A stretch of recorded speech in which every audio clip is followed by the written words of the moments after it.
Sou Salim, não tem como eu te falei. O que tinha na cabeça, mulher? Vim pra Boituva se jogar do avião. Olha, na verdade a minha família é daqui de Boituva. Eu passei a infância visitando, vendo todo mundo saltar e sempre quis e nunca, sabe, realizei. Agora Chegou a hora. Você veio no lugar certo com as pessoas certas. Ótimo. Tá em boas mãos. Legal. Mas você tá nervosa ou não? Muito, tipo, por Deixa eu ver enquanto, se acho que essa mão tá vai sim. tremendo. Mas tá tremendo demais, mulher, como não? Acho que sou eu, né? Tá bom então, bom salto pra nós. Não, pode continuar com a pega do braço. Aí tá tudo certo, beleza, tranquilão. Aí eu dei um tapinha no braço, aí você tipo, ajuda comigo assim, ó.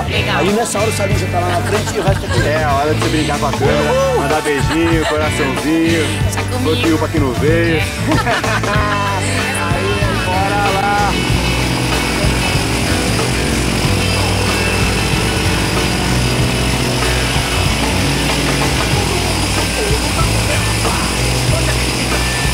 Aí tá lá, fotinho.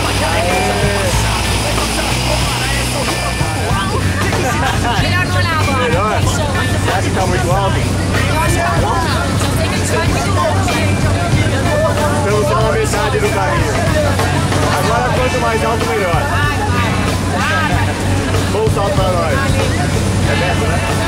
E aí, Brasil? Bora lá, moleque. Uma razão pra levantar da cama, pra fazer as coisas, pra correr atrás. Procurando uma razão pra seguir o que me chama, pra fazer o que se ama, pra viver sem fazer drama.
Então, beijo aqui.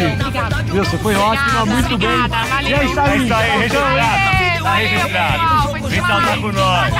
É isso aí, galera. Faz igual ela aqui, ó. Vem saltar com a gente. Sky Company, a melhor escola do mundo. Aqui até o Eu Galinha recomendo, Boa. demais. Aê, valeu, parabéns. Levantar da cama, pra fazer as coisas, pra correr atrás.